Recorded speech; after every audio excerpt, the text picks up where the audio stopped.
নবের একটা ছোট্ট মেয়ে না তামান্না, আপনারা সকলে দেখেছেন। সে মুসলিম কি হিন্দু কি খ্রিস্টান কি জৈন কিছুই আমি দেখব না, সে মানুষ, সে শিশু, সে ছাত্রী, সে বাচ্চা, সে মাসুম, সে নাবালক, সে নিষ্পাপ। এই রকম একটা বাচ্চার শরীরে বোম যারা মারে, হত্যা যারা করে, তাদেরকে মানুষ বলে কি মানা যায়? একটু হ্যাঁ বা না, একটু মুখটা খুলুন। মানুষ, এই মানুষ হসপিটালের মধ্যে ধর্ষণ করে মারছে, সে আবার বলছে আমি মানুষ। কলেজের মধ্যে ধর্ষণ করছে, সে বলছে আমি মানুষ। কালকের একটা খবর দেখলাম, স্কুলের শিক্ষিকা সে একটা 11 বছরের ছাত্রকে নিয়ে ওষুধ খাইয়ে ধর্ষণ করিয়ে নিচ্ছে। বুঝতে পারছেন কি বললাম কথাটা?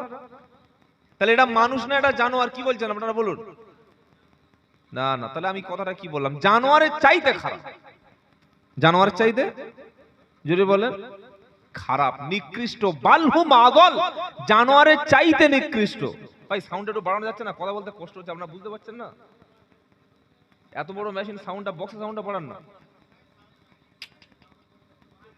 পিছনের মনিটর সাউন্ডটা বাড়ান। সাউন্ড তো আগে ভালোই ছিল। বাইরে মাইক না চললে সমস্যা নেই, বক্সের সাউন্ড গুলো জোরে থাক। হ্যালো, টোনটা একটু বাড়ান না, টোনটা বাড়ান। প্রিয় ভাইরা, বাস বাস ঠিক আছে। তাহলে আমরা যারা মানুষ হিসাবে এখানে বসে আছি, আল্লাহ আমাদেরকে বড় ভালোবেসে তৈরি করেছেন। করে কি বলছে জানেন? দেখবেন ইমাম সাহেব প্রায় সময় মাগরিবের নামাজ একটা সূরা পড়ে, ওয়াত্তিনি ওয়াজ্জাইতুন ওয়া তুরি সিনিন ওয়া হাদাল বালাদিল আমিন। এরপরে কি বলে? লাকাদ খালাকনাল ইনসানা ফি আহসানি তাকওয়িম। এটা শুনেছেন বাবা? শুনেন নাই? আল্লাহ বলছেন আমি কসম খাচ্ছি 3 ফল, জাইতুনের, তুর পর্বতের, তুর পর্বতটা আছে মিশরে, যেখানে মুসা আলাইহিস সালাম আল্লাহর সঙ্গে কথা বলতে যেতেন। মাসটি হলো মুহররম মাস। এই মাসে রোজা রাখা ফরজ, তাই তো? বলছে ফরজ, হ্যাঁ। রোজা রাখা সুন্নাত, জানেন আপনারা? আল্লাহর নবীর আমলটাও সুন্নাত, সাহাবাদের আমলটাও সুন্নাত। আলাইকুম বিসুন্নতি ওয়া সুন্নাতিল খুলাফাই আর রাশিদিন আল মাহদিয়িন। আল্লাহর নবী মুহাম্মদ সাল্লাল্লাহু আলাইহি ওয়াসাল্লাম আগে হযরত বলছিলেন একজন বক্তা, যে নবী মদিনায় গিয়ে দেখছেন যে ইহুদিরা রোজা রেখেছে। ইহুদি মানে কারা এখন বর্তমানে জানেন? বেশিরভাগ ইহুদি বাস করে এখন ইসরায়েলে। হ্যাঁ, তো ইহুদিরা ওরাও কিন্তু রোজা রাখে। কবে? এই সামনে যে 10 তারিখ আসছে না, মুহররম আশুরা, ওটা রোজা রাখে। তো আল্লাহর নবী সাল্লাল্লাহু আলাইহি ওয়াসাল্লাম বললেন তোমরা রোজা রেখেছো কেন?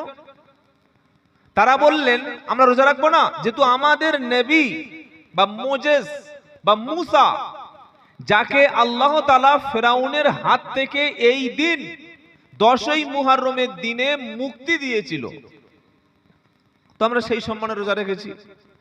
আল্লাহর নবী সাল্লাল্লাহু আলাইহি ওয়াসাল্লাম সে বলেছে বক্তব্য, এটা আমি আর পুনরাবৃত্তি করতে চাই না।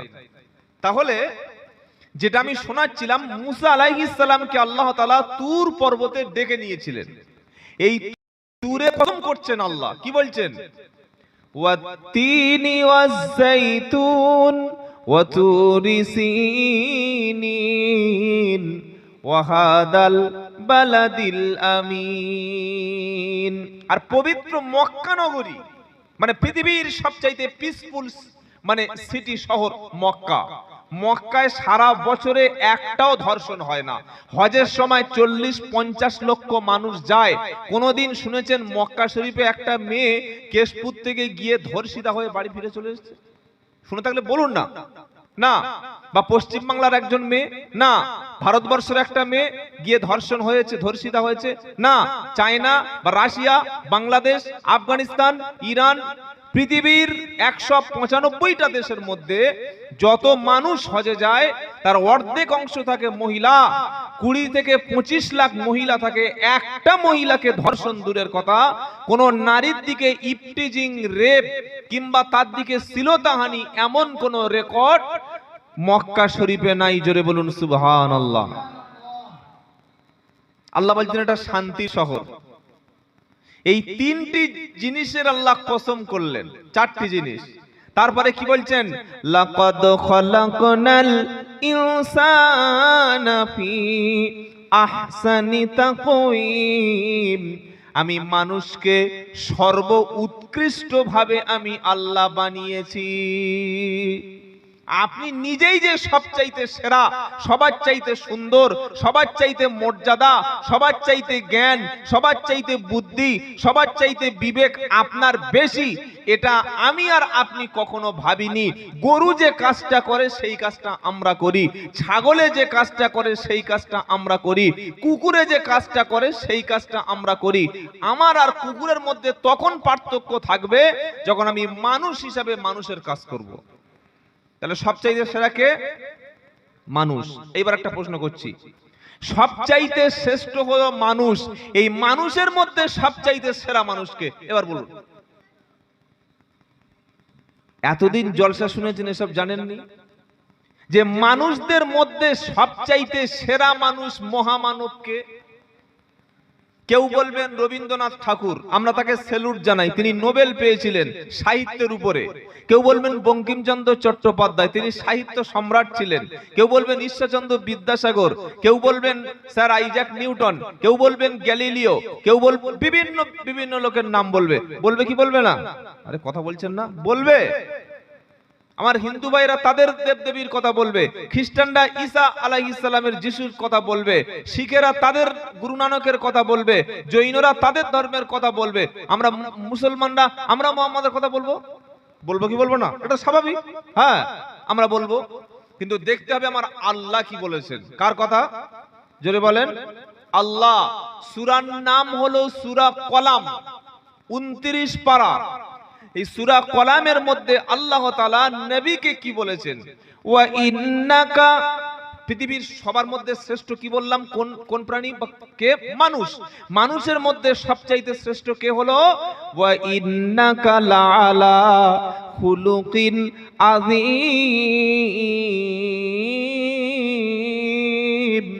আল্লাহ বলছেন নিশ্চয়ই আপনাকে, আপনাকে মানে মুহাম্মদ সাল্লামকে বলছেন খুলুকিন আযীম। আযীম শব্দ ব্যবহার করেছেন। খুলুকিন কাবীর ব্যবহার করলে হতো, হ্যাঁ, কিন্তু খুলুকিন আযীম বলেছেন, মানে এত বিশাল মহান চরিত্রের অধিকারী মুহাম্মদ সাল্লাম, এত সুপ্রতিষ্ঠিত চরিত্র, এত নির্ভেজাল চরিত্র, যে চরিত্র কখনো গণনা করে, ওজন করে, পরিমাপ করে, মেপে শেষ করা যাবে না। একবার জোরে বলুন সুবহানাল্লাহ। আমি আর আপনি কিন্তু সেই নবীর উম্মত। কোন নবীর? যে নবীর কোনো ভুল নাই, যে নবীর কোনো দোষ নাই, যে নবীর মর্যাদা স্বয়ং আল্লাহর পরেই। জোরে বলুন না সুবহানাল্লাহ। কোন নবীর উম্মত আমরা? মুহাম্মদ মুস্তাফা সাল্লাল্লাহু আলাইহি ওয়াসাল্লাম। আচ্ছা, উম্মত মানে কি বলুন? উম্মত মানে কি? উম্মত মানে হলো অনুসারী, যারা নবীকে অনুসরণ করেন, অনুকরণ করেন।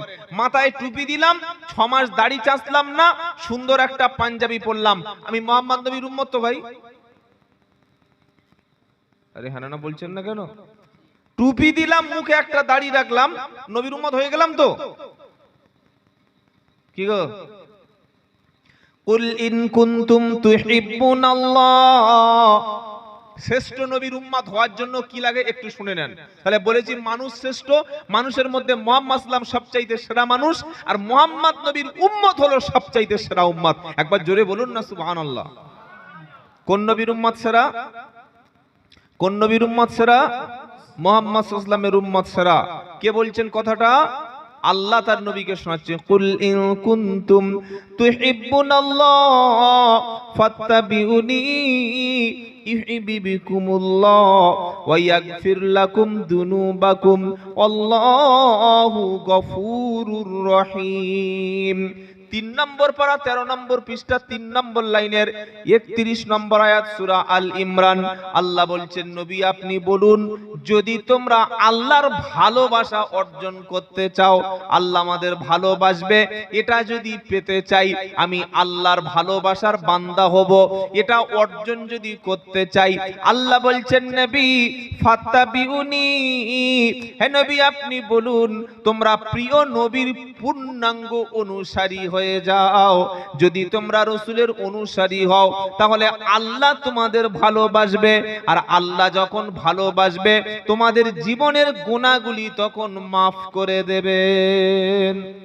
নবীর আশিক হওয়ার জন্য কি লাগে বলেন? 12ই রবিউল জিলাপি লাগে, 10ই মুহররম বিরিয়ানি লাগে, রমজান মাসে ইফতার করতে লাগে, মাথায় একটা 10 টাকার টুপি, 6 মাস না চাঁচলে আমার চাইতে বড় দাড়ি, এর নাম হলো আশিকে রসুল। এটাই তো, আর কি বলছেন আপনারা? আশিকে রসুল হলো তারা, আজান হয়ে গেলে মসজিদ খুঁজে নিয়ে জামাতে দাঁড়িয়ে যায় তারা। আশিকে রসুল হলো তারা, রাত যখন গভীর হবে, বিবি বাচ্চা সবাই যখন ঘুমিয়ে যাবে, দিনের বেলা গোনা করেছে, আল্লাহ ছাড়া পৃথিবীর কেউ দেখে নাই, আল্লাহ বলল এখন রাতের বেলা পুরো অন্ধকার হয়ে গেছে, গোটা পৃথিবী সকলে যখন ঘুমিয়ে গেছে, তোমার গোনাটা আমি গোপন রেখেছি, এখনো পৃথিবীর কোন মানুষের কাছে আমি প্রকাশ করিনি। বান্দা তুমি আমার কাছে চলে এসো, আমার ঘরে এসো, আমার নামাজের পাটিতে দাঁড়িয়ে যাও, আমার সামনে দাঁড়িয়ে যাও, আমার ঘরের দিকে মুখ করো, আমার দিকে তুমি মাথাটা নিচু করো, আমার কদমে তুমি সেজদা দাও, আর নামাজের পরে আমার কাছে হাত দুটো তোলো, যত বড় পাপ হোক না কেন আমি আল্লাহ মাফ করে দেব, তোমার চরিত্র হবে নবীর মতো চরিত্র। বলুন সুবহানাল্লাহ। প্রকৃত আশিকে রাসূলকে মসজিদে খুঁজে পাওয়া যায়, আশিকে রাসূলকে কোরআনের কাছে খুঁজে পাওয়া যায়, আশিকে রাসূলকে নবীর মিম্বারে খুঁজে পাওয়া যায়, আশিকে রাসূলের কাছে গেলে রাসূলের একটা নমুনা পাওয়া যায়। আমি যদি একটা তৃণমূলের ঝান্ডা নিয়ে ঘুরি, লোক আমাকে বিজেপি বলবে না তৃণমূল বলবে? জোরে বলুন। আমি যদি কংগ্রেসের হাত চিহ্ন একটা ঝান্ডা নিয়ে ঘুরি, লোক আমাকে বামপন্থী বলবে? বলছে হ্যাঁ বলবে। কংগ্রেস বলবে না? আপনার কেশপুরের লোক এত মাঝে মাঝে ভোটের সময় বোম বোম মারেন, 2-4টে লোক ফেলে দেন, এরকম করতে হবে তো, কি বুঝলেন? হ্যাঁ প্রচুর লোক আছে। সামনে 26-এ ভোট, এখন থেকে ছুরি টুরি ধার দিন, মারবো আমার ভাইদের, মারবো, আমরা জেল খাটবো, আমরা মরবো, ওরা নেতা হবে, ওরা এসি ঘরে মাসে মাসে 1.5 লাখ টাকা পাবে, পার্লামেন্টে যাবে, আর আমরা বউকে বিধবা করে কবরে গিয়ে শুয়ে পড়বো। রেডি হন, এই তো করে এসছি আমাদের কাজ, কি বুঝলেন? বিশ্ব যখন আগিয়ে চলে আমরা তখন পিছে, বিবি তালাকের ফতুয়া খুঁজি কোরআন হাদিস চষে। কোরআন থেকে আর কিছু গ্রহণ করে না। হ্যাঁ, মরে গেলে বাবা আমার আব্বার নামে 1 খতম পড়ি, আব্বাটাকে জান্নাতে পাঠিয়ে দাও, এবার আমার বাচ্চা একটু ভূত ধরেছে, একটু তাবিজ দিয়ে দাও, আর 40-এর দিন একটু পড়িয়ে দিয়ে কোরআন চুমুকে ওই রেখে দিলাম। আমি রাজনীতি করব, ব্যবসা করব, চাকরি করব, বিয়ে করব, পোশাক পরব, চলবো, কথা বলবো, ঘুমাবো, খাবো, হাঁটবো, যা কিছু করব, সামনে ফর্মুলা কোরআন থাকবে, নবীর সুন্নাত সামনে থাকবে। এ দুটো নিয়ে যদি মুসলমানরা ফলো করত, আজ মুসলমানদের অবস্থা এই অবস্থা হতো না। কোরআন পড়তে পারি না, কোরআন ছেড়ে দিয়েছি, কোরআন শুনি না, কোরআন বুঝি না, বোঝালেও বুঝতে চাই না, রাসূলকে আমরা আদর্শ জানি না। মাধ্যমিক পরীক্ষা দিয়ে এসেছে, একজন বলছে বাবা তোমার নবীর নাম কি? বলছে আমার নবীর নাম ঈসা। কোন নবীর উম্মত রে? নবীর নাম ঈসা? হযরত মুহাম্মদ মুস্তাফা সাল্লাল্লাহু আলাইহি সাল্লাম নবী সম্পর্কে জানবে না? আল্লাহ রাসূলকে তুমি চিনবে না? আর শিক্ষার কত অভাব। যেটা শোনাচ্ছিলাম, আল্লাহ রাব্বুল আলামিন বান্দাকে তার বান্দা বলে রাসূলের আশিক হওয়ার জন্য আজকের সকলে নিয়ত করি যে আশিকে রাসূল হয়ে আমরা যাব ইনশাআল্লাহ। বলেন দেখি আর কয়েকটা আশিকে রসুলের নমুনা পেশ করব সামনে ইনশাআল্লাহ। আশিকে রসুল কাকে বলে, রসুলের প্রেমিক কাকে বলে? সারা জীবন আশহাদু আন্না মুহাম্মাদা রাসূলুল্লাহ নাম শুনলে সঙ্গে সঙ্গে সাল্লাল্লাহু আলাইহি ওয়াসাল্লাম বলেছি না বলি নাই? আশিকে রসুল যে গ্রামে থাকবে সে গ্রামে ফজরের সময় মসজিদে এক কাতার লোক হবে। আশিকে রসুল যে দেশে থাকবে সেই দেশে 400 বছরের মসজিদ ভেঙে পড়ে থাকবে। রসুল যে দেশে থাকবে সেই দেশের ওয়াকাফ সম্পত্তিগুলো সব দখল হয়ে যাবে। যে রসুলের 200 কোটি উম্মত পৃথিবীতে বেঁচে থাকবে সেই রসুলের উম্মত ফিলিস্তিনিতে মার খেয়ে শহীদ হবে। আর কদিন পরে কলকাতায় কিছু ভণ্ডরা দেখবেন বুকে হাত মারবে, হায় হাসান হায় হোসেন, কি বলে না? এরা খুব চালাক। এরা হায় হোসেনের জন্য ছুরি মারবে কিন্তু হাসানের জন্য এক ফোঁটা বিষ খাবে না। কি বুঝলেন? হুসাইন রাদিয়াল্লাহু তাআলা আনহুর জন্য যদি আমি ছুরি যদি একটু মারি তো হাসান রাদিয়াল্লাহু তাআলা এক ফোঁটা বিষ তো খেয়ে নেওয়া উচিত, কি উচিত নয়? মনে রাখবেন, ইসলাম যেটা অনুমতি দেয়নি, আল্লাহ রসুল যেটা করতে বলে নাই, সাহাবারা যেটা করে নাই, ওটা ধর্ম না। মনে থাকবে ইনশাআল্লাহ। কোনো কিছু আমল করতে গেলে, যে কোনো আমল করতে গেলে যে কোনো আলেমকে জিজ্ঞাসা করে তবে করবেন। আপনার অসুখ হলে ডাক্তারখানা থেকে এই ওষুধ কিনে এনে খান ফার্মেসি থেকে, নাকি আপনার ডাক্তার লিখে দিলে তবে খান? কি ভাই, পরামর্শ নেন না? ডাক্তার লিখে দিয়েছে, ডেট দেখে ঠিক করে খেয়ে নিচ্ছেন। যে কোনো আমল করার ক্ষেত্রে আগে যোগ্য আলেমের কাছে বসে, এলাকায় অনেক বড় বড় আলেম আছে, সে আলেমদের কাছে বসে তবে ধর্ম পালন করবেন। বলেন ইনশাআল্লাহ। শোনাচ্ছিলাম আশিকে রসুল কাকে বলে। কোরআন শুনিয়ে দিল, নবী আপনি বলুন, যদি আমার বান্দা তারা আমার উম্মত হতে চায়, আমার ভালোবাসা অর্জন করতে চায়, আপনার উম্মত যদি হতে চায়, একটাই রাস্তা, বাঁচার রাস্তা, সেটা হলো ফাত্তাবিউনি। হাবিব তুমি বলো যেন তোমার অনুসরণ করে। অনুসরণ আমরা ফলো করব কার? মুহাম্মদ সাল্লাল্লাহু আলাইহি সাল্লামের ফলোয়ার। ইনশাআল্লাহ বলেন, জোরে বলেন। নবীর যারা ফলোয়ার হবে তাদের চরিত্রটা কেমন হবে? আল্লাহ শোনাচ্ছে, মুহাম্মাদুর রাসূলুল্লাহ ওয়াল্লাযীনা মাআহু আশিদ্দাউ আলাল কুফারি রুহামাউ বাইনাহুম। এটা 26 পারা 14 নম্বর পৃষ্ঠা 1 নম্বর লাইনের 29 নম্বর আয়াত সূরা ফাতা। আমার আল্লাহ বলছেন, মুহাম্মদ সাল্লাল্লাহু আলাইহি সাল্লামের সাথী হলো তারা যারা আল্লাহর দুশমনের প্রতি কঠোর হবে, নিজের ভাইদের প্রতি তারা নরম হবে, বাস করে। এমন উঁচু পাঁচিল তুলেছে রাস্তার মাঝখান থেকে, এমন ভাবে উঁচু করে পাঁচিল দিয়েছে, ছোট ভাইটা চলতে পারে না, এমন ভাবে গাছ কেটে দিয়েছে, পাশে প্রতিবেশী চলতে পারে না, এমন ভাবে ড্রেন করে দিয়েছে, মানুষ সেখানে চলতে পারে না।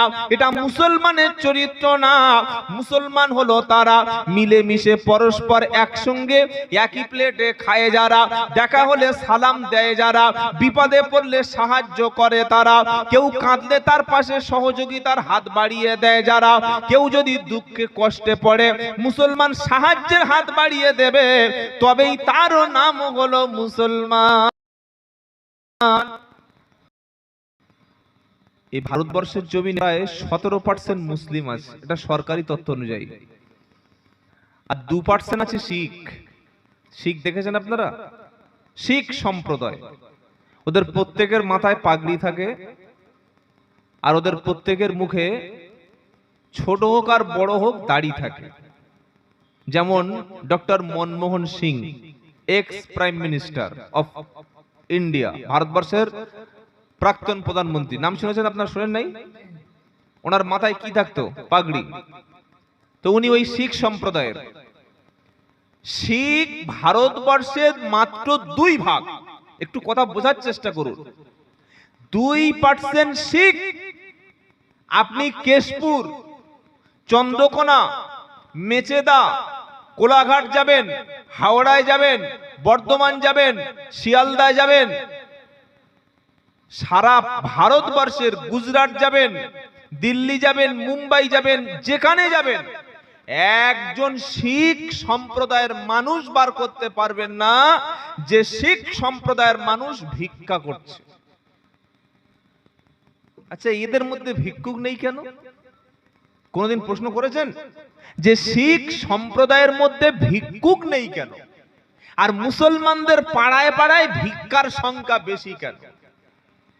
একটা ছেলেকে মাদ্রাসায় দিয়েছে তার বাপ, মাদ্রাসার কমিটির অযোগ্যতার কারণে এই ছেলেটা ব্যাগ নিয়ে পাড়ায় পাড়ায় ভিক্ষা করতে বার হচ্ছে। আপনারা কেশপুরের মানুষ বলুন, দেখেছেন না দেখি নাই? আমি কি মিথ্যা কথা বলছি? যে ছেলেটা মাদ্রাসায় পড়তে গেল, জ্ঞান চর্চা করতে গেল, ইলিম অর্জন করতে গেল, হাফেজ হতে গেল, মাওলানা হতে গেল, মুফতি হতে গেল, দিনের জন্য গেল, সেই ছেলেটার হাতে ব্যাগ থাকবে কেন? ঠিক আছে, ছেড়ে দিলাম বাচ্চাদের হাতে ব্যাগ, তাও মেনে নেওয়া যায়। শিক্ষককে মাদ্রাসার কমিটি ভিক্ষা করতে নামাচ্ছে রাস্তায়। এখানে অনেক শিক্ষক আছেন, বড় বড় আলেম আছেন, জিজ্ঞাসা করুন। মাদ্রাসার কমিটি শিক্ষকের হাতে ব্যাগ দিয়ে বলছে, হুজুর আপনি একটু কালেকশনে বার হন। কি হুজুর বলে কি বলে না? এটা একটা শিক্ষকের প্রতি, একটা আলেমের প্রতি জুলুম ছাড়া আর কি হতে পারে? যে মুসলমান 10 লাখ 20 লাখ টাকার মালিক, একটা প্রমোটার কিংবা একটা ইঞ্জিনিয়ার বা একজন প্রফেসর বা একজন হাই স্কুলের মাস্টার বা একজন ভাইস চ্যান্সেলর, এরকম একজন হাইলি এডুকেটেড মুসলিম, তার ঘরের ছেলেটা কোনোদিন মাদ্রাসায় দেবে না যদি দেখে যে মাদ্রাসার ছাত্রদের হাতে ভিক্ষার ব্যাগ। সে কেন তার ছেলেটাকে ভিক্ষা করাতে পাঠাবে? অথচ আমাদের জাকাত আছে, কুরবানির চামড়া আছে, সাদকা আছে, ফিতরা আছে, দান আছে, ওশর আছে, এগুলো মুসলমানরা দেয় কি দেয় না মাদ্রাসায়? কিন্তু আমাদের স্বভাবটা আমরা পাল্টাতে পারিনি। শোনাচ্ছিলাম শিখ সম্প্রদায়ের মানুষ 2%, তাদের মধ্যে ভিক্ষুক নাই। আপনি কোনোদিন দেখাতে পারবেন না যে শিখ সম্প্রদায়ের মানুষ ভিক্ষা করে বেড়াচ্ছে। কেন নাই? তার কারণটা কি?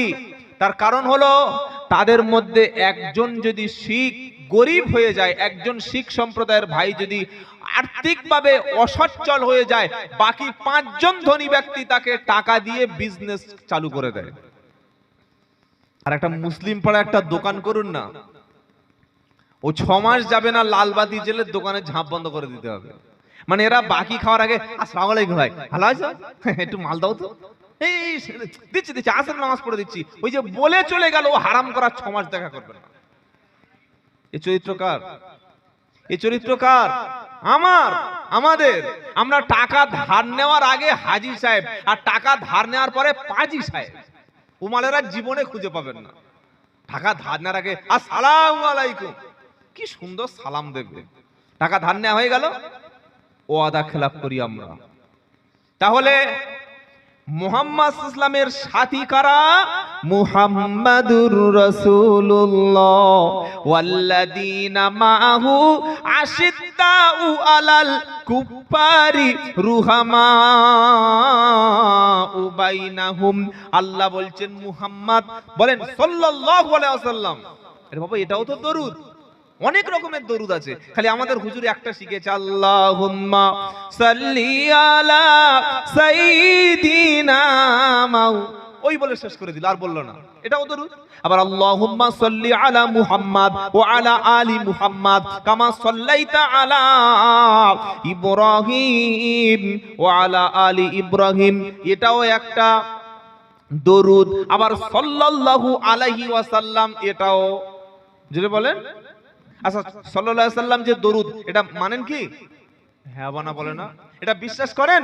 তাহলে যখন নবীর নাম শুনবেন সঙ্গে সঙ্গে বলবেন সাল্লাল্লাহু আলাইহি ওয়াসাল্লাম। এটা বলা মানে একবার দরুদ পড়া হয়ে গেল। তবে কোরআন পড়ার সময় নবীর নাম শুনলে দোয়া সাল্লাল্লাহু আলাইহি সাল্লাম বলতে হয় না। কোরআনে 4 জায়গায় নবীর নাম আছে। 4 নম্বর পারা 7 নম্বর পৃষ্ঠা 5 নম্বর লাইন 144 নম্বর আয়াতে সূরা আল ইমরানের নবীর নাম এসেছে। ওখানে আল্লাহ শোনাচ্ছে, ওয়ামা মুহাম্মাদুন ইল্লা রাসূল কদ খলাত মিন ক্বাবলিহির রুসুল। এখানে মুহাম্মদ শুনে কোরআন পড়তে পড়তে সাল্লাল্লাহু আলাইহি সাল্লাম বলার দরকার। যেহেতু নবী বলে নাই, সাহাবারা শিখিয়ে দেয় নাই, ইমামরাও বলে নাই, তার পড়ার বিধান নাই। দ্বিতীয় মুহাম্মদ এসছে 21 নম্বর পারা, 22 নম্বর পারা, 2 নম্বর পৃষ্ঠায় 11 নম্বর লাইনে 40 নম্বর আয়াত সূরা আহজাব। এখানে এসছে মা কানা মুহাম্মাদুন আবা আহাদিম মির রিজালিকুম। এখানে মুহাম্মদ এসছে, এখানে কোরআন পড়ার সময় মুহাম্মাদের পরে সাল্লাল্লাহু আলাইহি সাল্লাম পড়ার বিধান। কথা বুঝতে পারছেন কি বললাম? তৃতীয় নবীর নাম এসছে 26 নম্বর পারা, 6 নম্বর পৃষ্ঠায় 1 নম্বর লাইন, 2 নম্বর আয়াত, সূরার নাম মুহাম্মদ। ওয়াল্লাযীনা আমানু ওয়া আমিলুস সলিহাতি ওয়া আমিনু বিমা নুজ্জিলা আলা মুহাম্মাদিন ওয়া হুয়াল হাক্কু মির রাব্বিহিম। ওখানে নবীর নাম এসছে মুহাম্মদ, ওখানে কিন্তু সাল্লাল্লাহু আলাইহি সাল্লাম কোরআন পড়ার সময় বলার বিধান জোরে বলেন নাই। আবার যখন 4 নম্বর জায়গায় নাম এসছে 26 নম্বর পারা, 14 নম্বর পৃষ্ঠায় 1 নম্বর লাইন, সূরা ফাতার 29 নম্বর আয়াত, যে আয়াত তেলাওয়াত করলাম মুহাম্মাদুর রাসূলুল্লাহ। এখানে আপনি যদি কোরআন পড়তে পড়তে বলেন যে মুহাম্মাদুর রাসূলুল্লাহ সাল্লাল্লাহু আলাইহি সাল্লাম, এটা পড়ার বিধান কোরআন পড়া অবস্থায় নাই। কিন্তু আপনি এর বাইরে যখন নবীর নাম শুনলেন কি বলবেন? কথা বলে না সাল্লাল্লাহু আলাইহি ওয়াসাল্লাম, এটা একটা দরুদ। এখানে আল্লাহ কি শোনাচ্ছেন?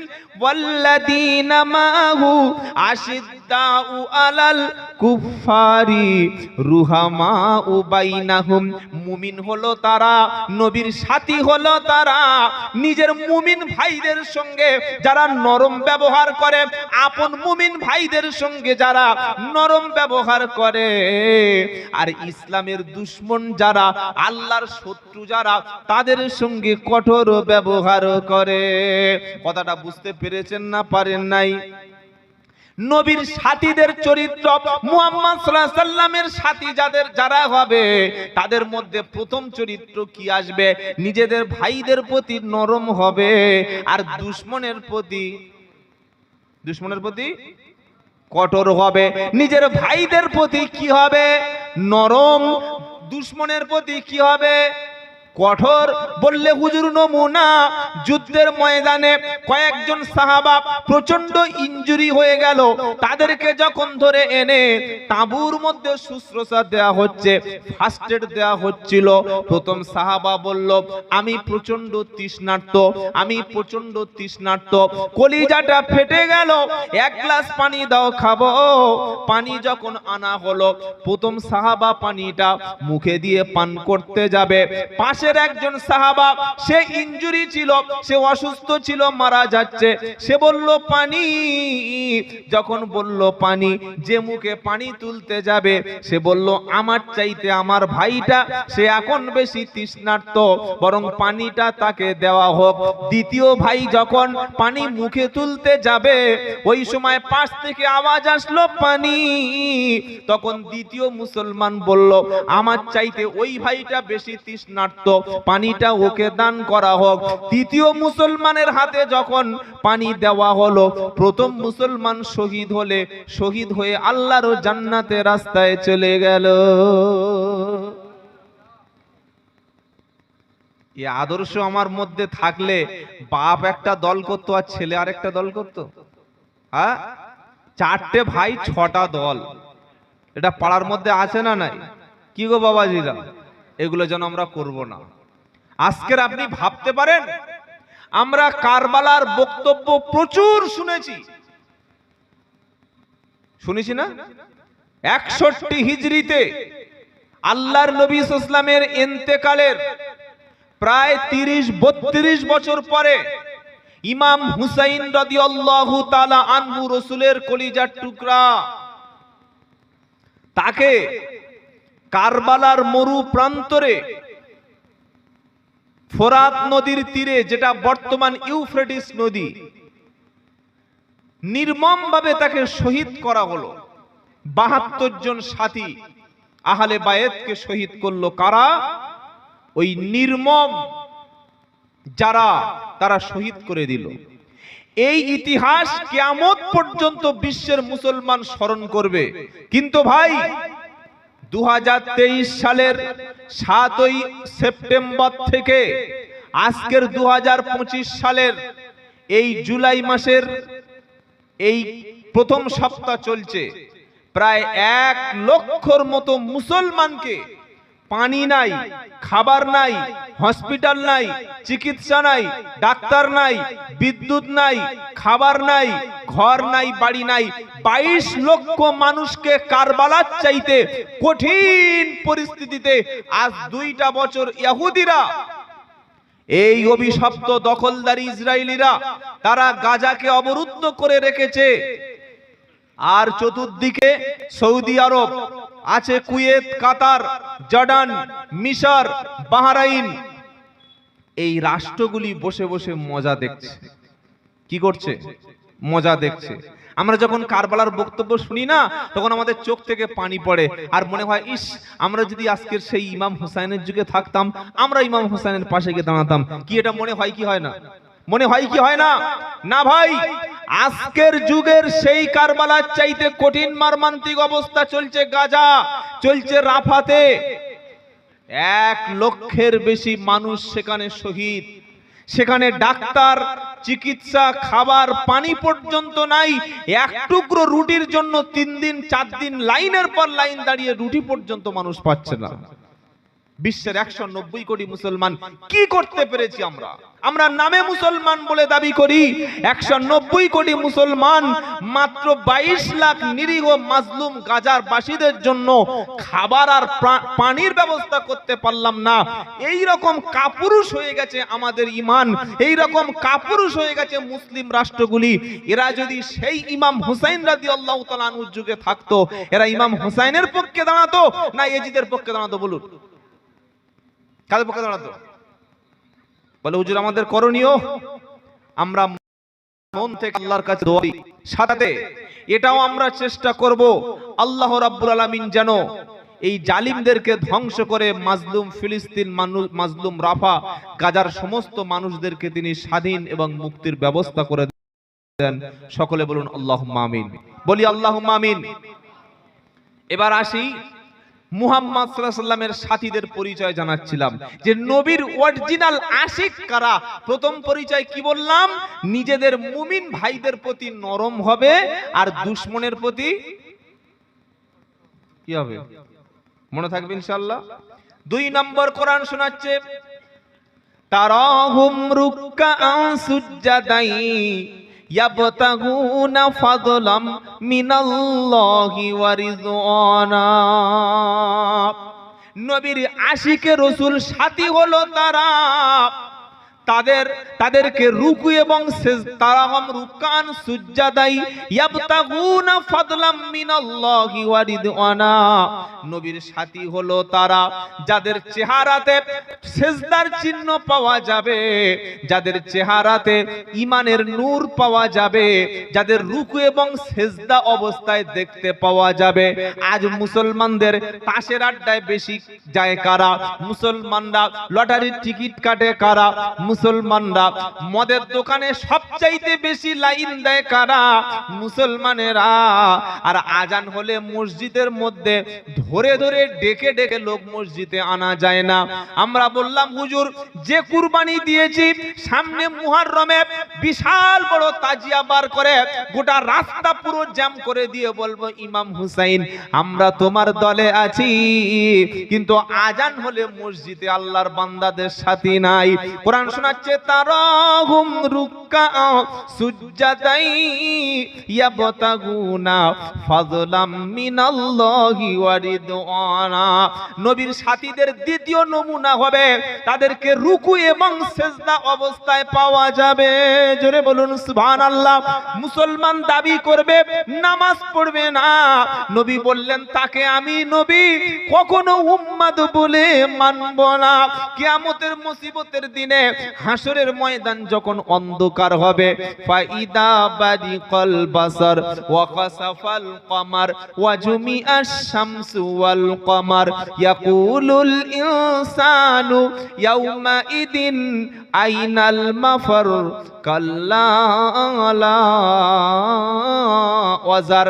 এটা 29 পারা সূরা কিয়ামার মধ্যে আল্লাহ শোনাচ্ছে, যেদিন চাঁদের জ্যোতি থাকবে না, সূর্যের জ্যোতি যেদিন আমি ছিনিয়ে নেব, চাঁদ এবং সূর্য আমি দুটোকে এক জায়গায় করে ফেলবো। মানুষ সেদিন বলবে আইনাল মাফার, কোথায় পালাই বলো, কোন দিকে যাই বলো, কোন আস্তানায় যাব, কোন কার বাড়ির দিকে যাব, কোন ইমাম সাহেব কোন হুজুরের বাড়িতে গিয়ে আশ্রয় নেব, কোন নেতা আজকে আমার নেতৃত্ব দেবে, কোন ব্যক্তি আমার আল্লাহর হাতের আল্লাহর গজবের হাত থেকে বাঁচাবে। আল্লাহ সেদিন বলবে কাল্লা, কখনো না কখনো না, আমার হাত থেকে বাঁচানোর মতো পালানোর মতো কোনো রাস্তা নাই। সেই কিয়ামতের মুসিবতের দিনে আল্লাহর নবী বললেন, আমি আমার উম্মতকে নিয়ে তবে জান্নাতি হব। সুবহানাল্লাহ। সকালবেলা বলবেন নাকি? জোরে বলেন না সুবহানাল্লাহ। নারায়ে তাকবীর। আচ্ছা, সেদিন কিয়ামতের দিন আধার কার্ড থাকবে তো? রেশন কার্ড, প্যান কার্ড থাকবে? কি করে চিনবে নবীর উম্মত? গায়ে কোনো স্ট্যাম্প নাই, ট্যাগ লাগানো নাই, কোনো জিপিএস সিগন্যাল নাই, কি করে বুঝবে নবীর উম্মত? আল্লাহর নবী বলেন সাল্লাল্লাহু আলাইহি ওয়াসাল্লাম, আমার উম্মতের শরীরে নূর চমকাবে, নূর। ওই নূরটা হলো নামাজের আগে ওযু করার জন্য নূর। জোরে বলুন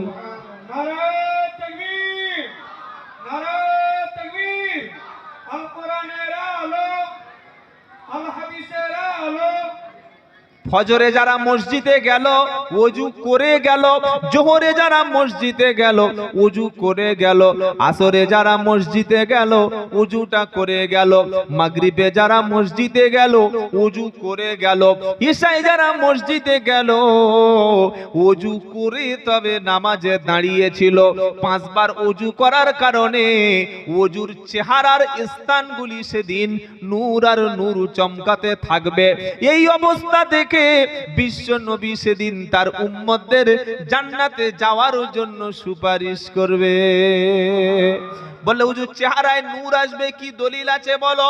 তো কোরআন শোনাচ্ছে, ইয়াউমা তারাল মুমিনিনা ওয়াল মুমিনাত ইয়াসআ নূরুহুম বাইনা আইদিহিম ওয়া বিআইমানিহিম বুশরাকুমুল ইয়াউমা জান্নাতু তাজরি মিন তাহতিহাল আনহার। এটা সূরা হাদীদ 18 নম্বর পৃষ্ঠা 4 নম্বর লাইনের 12 নম্বর আয়াত সূরা হাদীদের মধ্যে কোরআন শুনিয়ে দিচ্ছে, মুমিন পুরুষ মুমিন নারী, ঈমানদার পুরুষ ঈমানদার নারীর চেহারা থেকে সামনে নূর, পিছনে নূর, ডান দিকে নূর, বাম দিকে, চতুর্দিকে যেদিন নূর সেদিন প্রকাশ পাবে। আর আল্লাহ সেদিন তার বান্দাদেরকে জান্নাতের জন্য সুসংবাদ দিয়ে দেবে। নারায়ে তাকবীর। নূর পেতে চাই কি চাই না? চাই কি চাই না? আমার মতো গুনাহগার উম্মত যদি সেদিন নবী ডেকে বলে, উম্মত তুমি কাছে চলে এসো, এর চাইতে বড় সৌভাগ্য আর কিছু হতে পারে না। তাহলে নবীর সাথী হওয়ার জন্য প্রথম আমল বলেছি, মুসলমানের সঙ্গে, নিজের ভাইয়ের সঙ্গে, নিজের প্রতিবেশীর সঙ্গে, কলেমার ভাইয়ের সঙ্গে, হোক সে তাবলিগ, হোক ফুরফুরা, হোক কাদরিয়া, চিশতিয়া, হানাফি, দেওবন্দি, বেরিলি, যে কোনো দলের হোক না কেন, সে যদি আমার কলেমা পড়া মুসলমান ভাই হয়, সে যদি বিপদে পড়ে হাত পাতে, সে যদি রোগে পড়ে যায়, অসুস্থ যদি হয়ে যায়, তাকে সহযোগিতা করো, আল্লাহ তোমাকে সাহায্য করবে। কথা মনে থাকবে ইনশাআল্লাহ। জাত, দল, কাস্ট এসব ভেদাভেদ আর করো না। আগে দেখো সে তোমার ভাই কিনা। তোমার বাড়ির পাশে বাড়ি যেই হোক না কেন, এমনকি অমুসলিমও যদি তোমার বাড়ির পাশে বাস করে, তার প্রতি তোমার হক আছে। হোক সে হিন্দু বা খ্রিস্টান, জৈন, অমুসলিম হোক, যে কোনো জাতের ব্যক্তি হোক, তোমার বাড়ির পাশে বাড়ি, সে যদি রাত্রিবেলা বিপদে পড়ে তোমাকে ডাকে, এই তুমি হিন্দু, তোমাকে সাহায্য করব না, এটা যেন আমরা না বলি। আগে দেখবো সে মানুষ, মানুষ হিসাবে সাহায্যের হাত আমরা আগিয়ে দেব, বলি ইনশাআল্লাহ। আমরা হসপিটালে যখন রক্ত নিতে যাই, শরীরে যখন রক্তল্পতা দেখা দেয়, রক্তের প্রয়োজন হয়, ব্লাড ব্যাংকে যখন রক্তের খোঁজ করি, গিয়ে কি বলি? ও বাবা, যে রক্তটা দিচ্ছে ওটা হাজী সাহেবের রক্ত তো, বলি তো? হ্যাঁ, এটা ফুরফুরা সিলসিলার মানুষের রক্ত তো, বলি তো আমরা? এটা তবলিগ জামাতের রক্ত তো, বলি? এটা আমার মুসলমান ভাইয়ের রক্ত, বলি না। আমার রক্তের গ্রুপের সঙ্গে মিলে গেলে ওই রক্তকে আমরা অ্যাকসেপ্ট করি না। মুসলমান না হিন্দু, খালি মানুষ হলে সেটাকে আমরা নিজের রক্তের সঙ্গে ম্যাচ করলে গ্রুপের সঙ্গে নিয়ে নিই। হসপিটালে অন্তিম মুহূর্তে যখন আমার অপারেশনের দরকার হয়, আমি কি বলি? ও ডাক্তার সাহেব, তুমি এই হাজী সাহেব ডাক্তার তো, তুমি মাওলানা ডাক্তার তো, তুমি ফুরফুরার পীর সাহেবের মুরিদ ডাক্তার তো, তুমি জামাত থেকে ঘুরে এসেছে ডাক্তারি, তবে আমি অপারেশন করবে, এরকম বলি তো? তুমি মুসলমান ডাক্তার, আমি হিন্দু রোগী, আমি চিকিৎসা নেব না। তুমি হিন্দু ডাক্তার, আমি মুসলমান রোগী, আমি চিকিৎসা নেব না, অন্য ডাক্তারের কাছে ট্রান্সফার করো, এটা আমরা বলি না। তাই ইসলাম আমাকে শিখিয়ে দিয়েছে, প্রতিবেশী হিন্দু হোক, খ্রিস্টান হোক, যেই হোক, তার সঙ্গে খারাপ আচরণ করো না। কিন্তু বড় আফসোস লাগে, বারবার মনে পড়ে, মিশরের পাশে একটা বর্ডার রয়েছে। যেমন আমাদের দক্ষিণ 24 পরগনার পাশে বাংলাদেশ, উত্তর 24 পরগনার পাশে বর্ডার, ওপারে বাংলাদেশ, নদিয়া তার পাশে বাংলাদেশ, মুর্শিদাবাদের বর্ডার পাশে বাংলাদেশ, মালদার বর্ডার তার পাশে বাংলাদেশ, দিনাজপুরের বর্ডার তার পাশে বাংলাদেশ, ত্রিপুরার বর্ডার এপারে বাংলাদেশ। কি বাবা, ঠিক বলছি না ভুল বলছি? ঠিক এইভাবে মিশরের পাশে লম্বা বর্ডার রয়েছে। এপারে ওই 22 লক্ষ মানুষ, রাফা গাজার মানুষ, না খেতে পেরে ক্ষুধার্ত অবস্থায়, তৃষ্ণার্ত অবস্থায় ঘাস খাচ্ছে, কাগজ পর্যন্ত বাচ্চারা খাচ্ছে। আর মিশরের মানুষগুলি, পাশে রয়েছে সিরিয়া, পাশে রয়েছে জর্ডান, এই মানুষগুলি তারা আনন্দ ফুর্তিতে লিপ্ত আছে, আনন্দ ফুর্তি করছে। কি করছে তারা? আনন্দ এবং ফুর্তিতে তারা লিপ্ত আছে। আপনারা নাম শুনেছেন রোনাল্ডো, নাম শুনেন নাই? কি বাবা, শুনেছেন না শুনেন নাই? বিশ্বমানের একজন প্লেয়ার। সে এখন কোথায় আছে জানেন? এখন সৌদি আরবে সে আছে। সৌদি আরবের যে ক্লাব তাকে কিনেছে, এই সৌদি সরকার 1 ঘন্টায় প্রায় তার পিছনে ব্যয় হয় 68 লক্ষ টাকা। রোনাল্ডো, সৌদির ক্লাব যে তাকে খেলানোর জন্য বা তাকে কিনে নিয়েছে, কয়েক বছরের সঙ্গে তার সঙ্গে কন্ট্যাক্ট করে ঘন্টায় খরচ করে তার পিছনে 68 লক্ষ টাকা। প্রায় 70 লক্ষ টাকা রোনাল্ডোর পিছনে সৌদির সরকার ক্লাব খরচ করে। অথচ পাশে ক্ষুধার্ত ফিলিস্তিনিরা না খেয়ে পানি পর্যন্ত পাচ্ছে না, একটু পানির একটা প্যাকেট পর্যন্ত তাদের দিকে ছুড়ে দিচ্ছে না। এরা কিয়ামতের দিন নবীর উম্মত বলে সেদিন মুহাম্মদ সাল্লাল্লাহু আলাইহি ওয়াসাল্লামের কাছে দাঁড়াতে পারবে বলে মনে হচ্ছে? জোরে বলেন। কিয়ামতের দিন আমরা অন্তত বলবো, হে আমার বিশ্ব নবী, আমরা ভারতবর্ষের জমিন থেকে বসে তাদের জন্য আওয়াজ তুলেছিলাম, তাদের জন্য দোয়া করেছিলাম, প্রতিবাদে শামিল হয়েছিলাম। অথচ যে মিশরের পাশে রয়েছে গাজা, যে জর্ডানের পাশে রয়েছে গাজা, ফিলিস্তিন, তারা একটু খাবার, একটু রুটি, একটু কিছু তুলে দিলে আমার ভাইগুলো অন্তত বেঁচে যেত। এতটুকু কাজ তারা করেনি। এই এজিদের বংশরা আজকের যারা ক্ষমতায় বসে আছে, ওই আরব দেশগুলিকে কিয়ামতের কঠিন মুসিবতের দিন সেদিন নবীর দুশমন হয়ে সেদিন দাঁড়াবে, নবীর দুশমন হয়ে দাঁড়াবে। আর আমরা যারা রাসূলকে ভালোবাসি, প্রত্যেক নামাজের শেষে, প্রত্যেক মজলিসে, প্রত্যেক দোয়ার সময় আমরা রাফা গাজা ফিলিস্তিনবাসীদের জন্য দোয়া করব। আল্লাহ, এই ইহুদি শক্তির হাত থেকে, এই শক্তির হাত থেকে তুমি তাদেরকে মুক্তি দান করো। দোয়া করব ইনশাআল্লাহ। কারণ দোয়া হলো আমাদের হাতিয়ার। দোয়া কি? জোরে বলেন, দোয়া কি? মুমিনের হাতিয়ারের নাম হলো দোয়া। এই দোয়াটা হচ্ছে একটা হাতিয়ার। তবে শুধু দোয়া করলে হবে না, তাদের জন্য যেখানে যতটুকু সুযোগ পাবো আমরা তাদের জন্য বা মাজলুমের জন্য আমরা সহযোগিতা করব বলি ইনশাআল্লাহ। শোনাচ্ছিলাম নবীর সাথীদের দুটো গুণ বলেছি। প্রথম গুণ হলো মুমিনদের প্রতি তারা নরম হবে, আর শত্রুদের দুশমনের প্রতি তারা কঠোর হবে। 2 নম্বর বলেছি, আল্লাহর আশিকে রাসূল যারা, তাদের রুকু এবং সেজদায় পাওয়া যাবে, মানে তারা নামাজ পড়বে। কোথায় পাওয়া যাবে? রুকু এবং সেজদায়। শুধু ওই 5 ওয়াক্ত ফরজ নামাজ না, রাতের বেলা কিছু স্পেশাল নামাজ আছে। কি নামাজ? জোরে বলেন। তাহাজ্জুদের নামাজ। অনেক মানুষ, অনেকে যারা আল্লাহওয়ালা হতে চায়, আল্লাহর কাছাকাছি যেতে চায়, আল্লাহর প্রেমিক হতে চায়, আল্লাহর বান্দা হতে চায়, অথচ নামাজ পড়ে না। এটা একটা আশ্চর্য, আশ্চর্য ব্যাপার। উনি বলছেন আমি আল্লাহর পাগল, আল্লাহর ভালোবাসার বান্দা, আবার বলছেন আশিকে রসুল। কি বলছে জানেন? মন আমার কাঁদে রে, যেতে চাই সোনার মদিনা।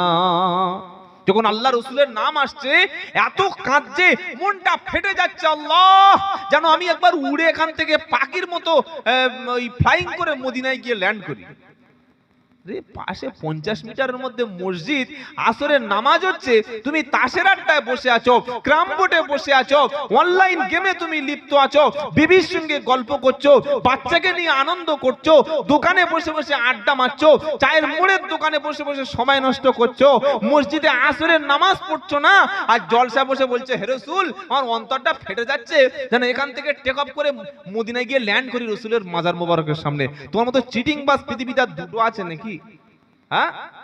আশিকে রসুলের নমুনা বলে দিচ্ছি, শুনে নাকেন। নাম হলো হযরতে বেলাল রাদিয়াল্লাহু তাআলা আনহু। বাড়ি কোথায়? আফ্রিকা মহাদেশের আবিসিনিয়া, যেটা আফ্রিকা মহাদেশের মধ্যে একটা দেশ। বেলালের বাড়ি ওখান থেকে এসেছেন কোথায়? সৌদি আরবে। কেন এসেছেন? সে ছিল কৃতদাস, কেনা গোলাম, মানুষকে বিক্রি করে দেয়া হতো। কিনে নিয়েছে কে? উমাইয়া। উমাইয়ার আইডেন্টিটি কি? সে হলো একজন শত্রু। কার শত্রু? মুহাম্মদ ইসলামের শত্রু।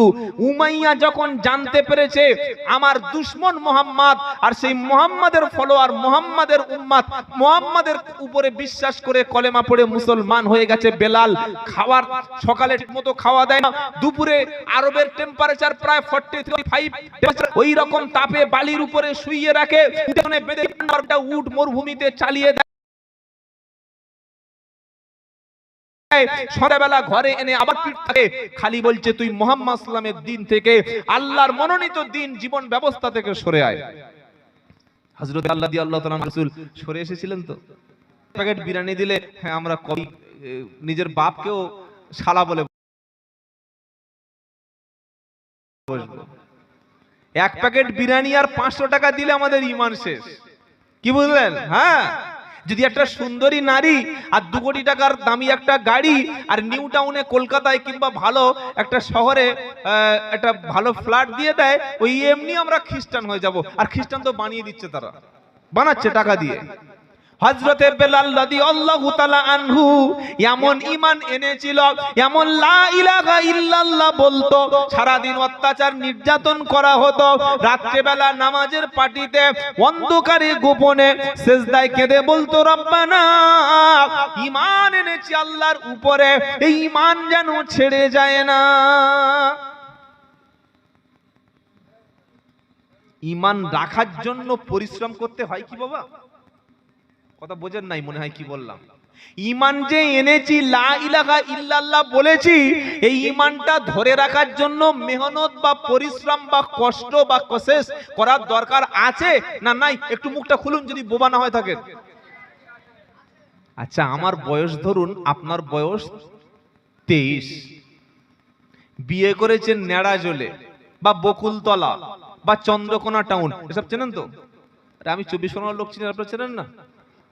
তো বিয়ে করেছেন 18 বছরের মেয়ে, সবে এইচএস দিয়েছে, খুব সুন্দর দেখতে, একদম ফুলটুসি হাজি সাহেবের মেয়ে, আর ওই রকম স্মার্ট, মানে আধুনিক মেয়ে যাকে বলে, মানে হট, খুব সুন্দর। আমাদের ছেলেরা আবার হট মেয়ে পছন্দ করে, কি বুঝলেন?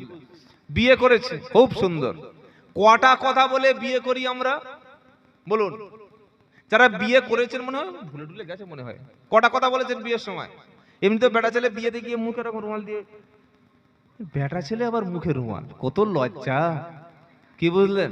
একবার ছেড়ে দিয়ে দেখো না, বুঝিয়ে দেবে কি লজ্জা। বিয়েতে গিয়ে মুখে রুমাল দিয়ে বসে আছে। ইমাম সাহেব বলছে আব্দুল কুদ্দুসের মেয়ে মারিয়াম 2001 টাকা দেন মোহরে, তোমার সাথে কাবিল তুল 3বার যাও মোটামুটি কবিল বলে চালিয়ে দিই। তিনবার কবুল বলে বা তোমাকে বিয়ে করছি বলে আমরা সারা জীবনের মতো হালাল করে নিয়েছি না নিই নাই? হ্যাঁ না বলেন? আচ্ছা, এই যে বিয়ে করেছি সুন্দরী মেয়ে, ওই স্ত্রীকে আমার বিছানায়, আমার ঘরে, আমার রুমে, আমার বাড়িতে, আমার গৃহে বা আমার কন্ট্রোলে, আমার আয়ত্তে রাখার জন্য কষ্ট বা চেষ্টা বা মেহনত আছে না নাই? খালি বিয়ে করার ঘরে রেখে দেন না, খাওয়াবেন না, ঘুরতে নিয়ে যাবেন না, পোশাক দেবেন না, দেখবেন না, ভালোবাসবেন না, সময় দেবেন না, ওমাল থাকবে? উত্তর বারাসাত, উত্তর 24 পরগনার উত্তর বারাসাত থানার নাম। গত 5 মাসে বাড়ির 500 বউ স্ত্রী, বিবাহিতা স্ত্রী, তারা 500 বউ 5 মাসে পালিয়েছে। একবার জোরে বলুন, বলে সুবহানাল্লাহ। সুবহানাল্লাহ। এটা আমার কথা নয় ভাই, সংবাদ মাধ্যমের কথা, রিপোর্টারদের কথা। ইয়ং মেয়েরা পালালে মেনে নিলাম, বাবা ওদের প্রেমের জ্বালা, কিন্তু বাড়ির বউ, এক ছেলের মা অথবা ছেলে হয় নাই, স্কুল মাস্টারের স্ত্রী, ব্যাংকের ম্যানেজারের স্ত্রী, বিএসএফ এর স্ত্রী, শিক্ষিত ছেলের স্ত্রী, স্বামী বিদেশে গেছে, তার বউ 500 পালিয়ে চলে যাচ্ছে। কেন ভাই? কারণটা বলি, এই মালের কি গো,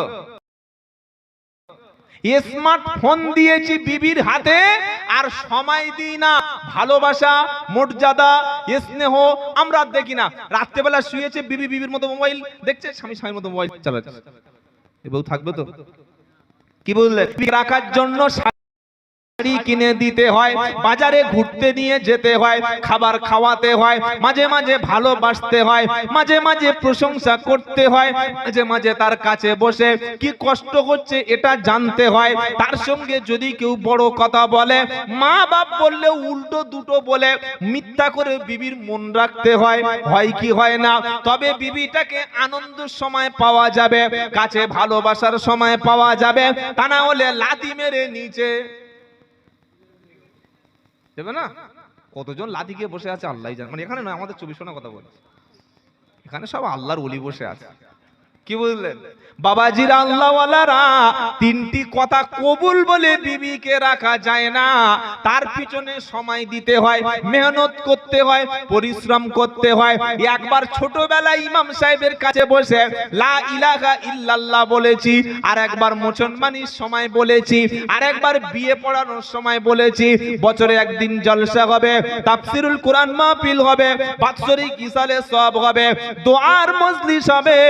ওই একবার কলেমা বলে বাড়িতে গিয়ে শুয়ে পড়বো, ঈমান থাকবে? ঈমান কি হবে? দুর্বল হবে। ঈমান দুর্বল হবে। ঈমান দুর্বল হয়েছে বুঝবো কি করে? শরীর দুর্বল হলে বিপি, ব্লাড প্রেসার কমে যায়। যায় কি যায় না? যায় না? মাথা ঘুরতে থাকে, চোখ ঝাপসা লাগে, মনে হয় যেন হাঁটতে পাচ্ছি না। এটা শরীর দুর্বলের নমুনা। ঈমান দুর্বল এবার বুঝবো কি করে? বুঝিয়ে দিচ্ছি, শুনে নেন। ঈমান দুর্বল তাদের, আল্লাহর কথা শুনলে যখন ভালো লাগবে না, কোরআনের আলোচনা শুনতে মন চাইবে না, কোরআনের ব্যাখ্যা শুনতে মন চাইবে না, আল্লাহর কালাম শুনতে মন চাইবে না। আজান যখন কানের মধ্যে এদিক থেকে ঢুকে এখান থেকে বার হয়ে যাবে, মসজিদ যখন যেতে মন চাইবে না। ফজরের সময় বডিটা বিছানায় পড়ে থাকবে, মসজিদে শরীর যাবে না। আসরে মসজিদের দিকে যেতে মন চাইবে না, মাগরিবে যেতে ভালো লাগবে না। যখন আমার শরীরটা, আমার পাটা আল্লাহর ঘরের দিকে যখন যাবে না, বুঝতে হবে ঈমান আছে, তবে ঈমানে স্ট্রং না। আছে কোন রকমে ওই ওই লো ভোল্টেজ, হ্যাঁ 440ও নাই, 220 নাই, কোন রকমে পাখাটা ওই বো বো করে ঘুরছে। এবার ঈমান বাড়াবে কি করে বলে দেবো? বললে বলবো, বলেন। পারা নাম্বার 9 পৃষ্ঠা নাম্বার 16, আয়াত নাম্বার 2, লাইন নাম্বার 5। সূরার নাম হলো সূরা আনফাল। ইন্নামাল মুমিনুনা ইদা যুকিরাল্লাহু ওয়াজিলাত কুলুবুহুম ওয়া ইদা তুলিয়াত আলাইহিম আয়াতুহু যাদাতুহুম ঈমানা ওয়া আলা রাব্বিহিম ইয়াতাওয়াক্কালুন আল্লাযীনা ইউকিমুনাস সালাতা ওয়া মিম্মা রাযাকনাহুম ইউনফিকুন